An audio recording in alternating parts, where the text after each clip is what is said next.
में लेके गया। टीचर रोबोट को भट्टी में डाल दिया गया। मैं मायूस हो गया। रोबो ने शायद मेरे मन की यह बात जान ली थी। उसने कहा, दोस्त यूं मायूस न हो, हम तो बेजान मशीनें हैं। भट्टी में तपा देने से भला हमें क्या तकलीफ होगी।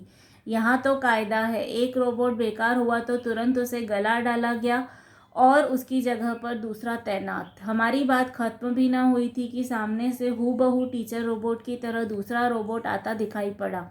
उसने मुझसे हाथ मिलाया, फिर साथ के रोबो ने कहा, ये हैं बच्चों के नए टीचर। फिर जो टीचर रोबोट को जाके उन्होंने वहाँ पे उसको फर्नेस में डाल दिया, भट्टी में डाल दिया। तो फिर जो ओम था वो तो मायूस हो गया कि अरे अब ये तो मर जाएगा, इसे इतना तपा दिया, इसको गर्म कर दिया। तो फिर रोबो को, अभी वो सोच ही रहा था कि रोबो को समझ में आ गया कि ये क्या सोच रहा है। तो फिर उसने बोला, अरे तुम अपसेट मत हो, हम कोई जीवित मनुष्य थोड़ी ना है, हम तो बेजान मशीनें हैं। और यहाँ का तो रूल है, जो भी रोबोट बेकार हो जाता है उसको फर्नेस में डाल के, भट्टी में डाल के गला देते और उसकी जगह पे दूसरा रोबोट बना देते। फिर थोड़ी देर बाद अभी वो बातें ही कर रहे थे कि सामने से एकदम सेम शक्ल वाला टीचर रोबोट आ गया और फिर उसने आके ओम से हाथ मिलाया और फिर रोबो ने बताया कि अब ये बच्चों का नया टीचर है, अब बच्चों को यही पढ़ाएगा। मैंने जानना चाहा, आखिर क्यों यहाँ सारा काम रोबोट ही करते हैं, आदमी नहीं। रोबो ने जवाब दिया, आदमी भी काम करते हैं पर रोबोट तो बेजान मशीनें हैं। वे यानी हम उनके मूक आज्ञापालक हैं। हमें जो काम सौंपा जाता है करते हैं। हम विरोध नहीं कर सकते, रो नहीं सकते, यहाँ तक कि घृणा और प्यार भी नहीं कर सकते।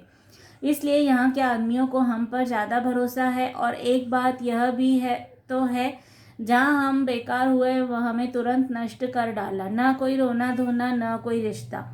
फिर मुझे उस जगह रोबो ले गया जहाँ रोबोट तैयार किए जाते हैं। रोबो ने मुझे दिखाया, यह देखिए, यहाँ लोहे के हाथ तैयार होते हैं, यहाँ पैर ढाले जाते हैं, यहाँ शक्लें बनाई जाती हैं। और यह एक कक्ष है जहाँ हम में जान डाली जाती है।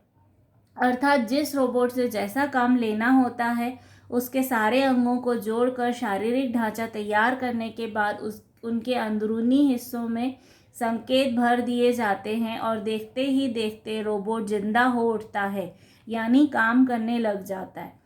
फिर उसको और क्यूरियोसिटी हो रही थी तो उसने पूछा कि यहाँ पे सारा काम रोबोट क्यों करते हैं, आदमी क्यों नहीं करते।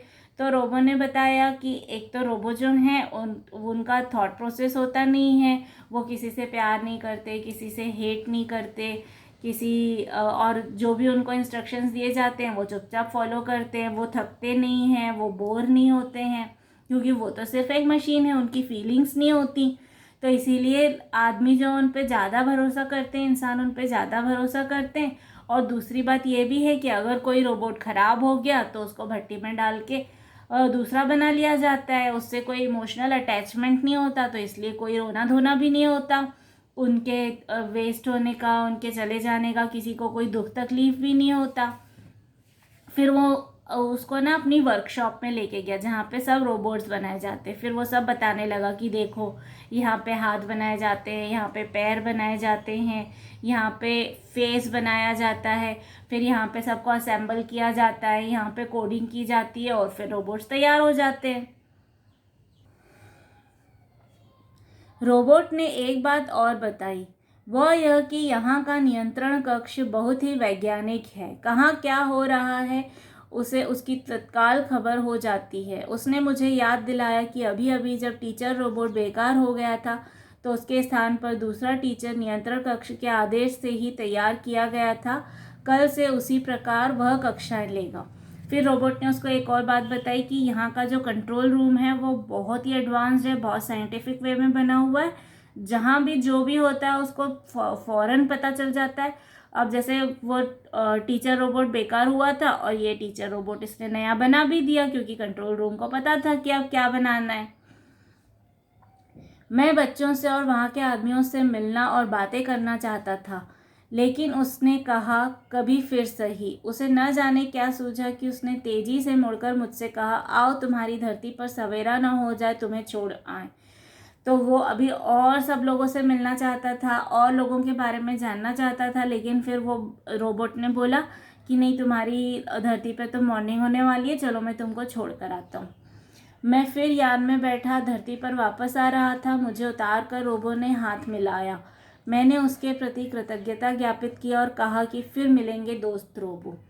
तो वो वापस से अपने वो प्लेन में बैठ गए और फिर धरती पर वापस आ गए और फिर रोबो से हाथ मिलाया और उसको बहुत थैंक यू बोला कि हम फिर मिलेंगे मेरे दोस्त, मेरे को बहुत अच्छा लगा। उसने मेरी बात काट कर कहा, नहीं नहीं ओम, हमारी यही अंतिम मुलाकात है। मेरे ग्रह के अन्य रोबो इस बात पर नाराज़ हैं कि मैंने तुम्हें अपना भेद तुम्हें क्यों बता दिया। अब शायद ही वे मुझे धरती का पता लगाने को भेजे। तो फिर उसने आधे में उसकी बात काट दी कि अरे नहीं नहीं, हमारे प्लेनेट के तो जितने भी रोबो से सब सारे मेरे से एंग्री हो गए और उन्होंने ये कंप्लेन करी कि मैंने अपने सारे सीक्रेट्स तुम्हें क्यों बता दिए। तो अब वो कभी भी मुझे धरती पर नहीं भेजेंगे कुछ भी पता लगाने के लिए। तब तक अलविदा कहकर रोबो यान में बैठ चुका था। मैंने हवा में हाथ मिलाया। मेरा दोस्त मुझसे दूर होता जा रहा था, दूर, बहुत दूर। मैंने धीरे से घर के भीतर कदम रखा तो देखा मम्मी पापा मेरा भाई सोम अभी सो रहे थे। मैंने चुपचाप बिस्तर में लुढ़क गया और यही सोचता रहा कि मशीनी रोबो भी इतने अच्छे दोस्त हो सकते हैं, हमारी तरह सोच समझ सकते हैं भला। मैं चमत्कृत हो उठा था। विज्ञान कहाँ से कहाँ पहुँच गया है, कैसे निराले हैं विज्ञान के करिश्मे। फिर उन दोनों ने एक दूसरे को बाय बाय बोला और फिर रोबो अपने घर चला गया और ये ओम अपने घर आ गया। उसने घर आके देखा कि उसके मम्मी पापा और भाई सब लोग अच्छे से सो रहे थे, तो वो भी अपने बिस्तर पे सो गया और वो यही सोच रहा था कि जो रोबोट्स होते हैं वो भी इतने अच्छे फ्रेंड्स हो सकते हैं क्या। उसको बहुत आश्चर्य हो रहा था, वो he was very mesmerized with it। मैंने आज तक अपने उस अजीब दोस्त मशीनी मानव के बारे में किसी से भी जिक्र नहीं किया। मेरा दोस्त रोबो फिर मुझसे मिलने नहीं आया, हालांकि मैं हर रोज़ रात भर जाकर उस सुरीली जादुई आवाज़ को सुनने का बेइंतहा इंतज़ार करता हूँ। शायद कभी तो लौटे मेरा दोस्त। दोस्तों सच मानो, कभी रोबो से फिर भेंट हुई तो उसके बारे में आपको ज़रूर बताऊँगा। फिर उसका दोस्त रोबो जो है वो तो चला गया था और उसने उसके बारे में किसी को भी नहीं बताया और वो रोबो कभी उससे मिलने भी नहीं आया। लेकिन वो हर रोज़ रात में देर तक जागकर हमेशा उसका इंतज़ार करता रहता है कि फिर वापस से वही सॉफ्ट म्यूज़िक उसको सुनाई देगा, उसका दोस्त रोबो उससे फिर मिलने आएगा और वो कह रहा है कि अगर वो मिलने आया तो फिर इस बारे में फिर मैं आपको दोबारा ज़रूर बताऊँगा।